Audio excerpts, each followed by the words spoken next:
കഴിഞ്ഞ ദിവസം നമ്മളെല്ലാവരും കേട്ട ഒരു വാർത്തയാണ് അങ്കണവാടിയിൽ വിതരണം ചെയ്ത അമൃതം പൊടിയിൽ ചത്തുണങ്ങിയ 2 പല്ലികളെ കണ്ടെത്തിയെന്ന്.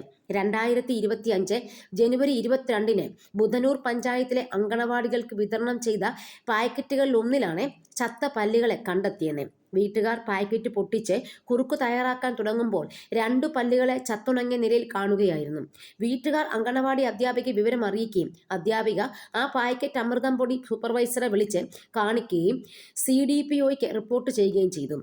അങ്കണവാടികൾക്കായി മാന്നാറിലെ കുടുംബശ്രീ യൂണിറ്റായ അമൃതശ്രീ അമൃതം യൂണിറ്റ് ജനുവരി 21-ന് നിർമ്മിച്ച് തയ്യാറാക്കിയ 500 ഗ്രാമിന്റെ കവറിലാണ് ചത്തുണങ്ങിയ പല്ലികളെ കണ്ടെത്തിയെന്ന്. നമ്മുടെ നാട്ടിലെ കുടുംബശ്രീയെ പറ്റി 100 നാവാണ് എല്ലാവർക്കും.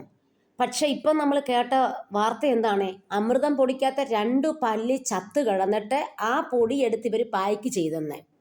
എന്തൊരു അനാസ്ഥയാണെന്നറിയാവോ ഇതൊക്കെ ചെയ്യുന്നത്? എന്തുകൊണ്ടാണ് ഒരു കടുത്ത നടപടിയിലേക്ക് പോകുന്നില്ല?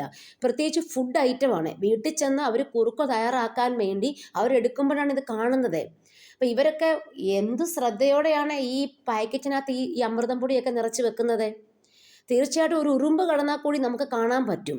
അതായത് ഈ കുടുംബശ്രീ എന്നൊക്കെ പറഞ്ഞ് പല ആൾക്കാരും പല പണികൾ ചെയ്യുന്നുണ്ടെങ്കിൽ അതൊക്കെ അവർക്ക് ജസ്റ്റ് വരുമാന മാർഗം, അവർക്ക് പൈസ കിട്ടുക, അത് മാത്രമേ ഉദ്ദേശിക്കുന്നുള്ളൂ. ആത്മാർത്ഥതയോടെ വർക്ക് ചെയ്യുന്ന എത്ര പേര് കാണും ഇതിനകത്തൊക്കെ? ശരിക്കും പറഞ്ഞു കഴിഞ്ഞാൽ നമുക്കൊന്നും മനസ്സിലാകുന്നില്ല.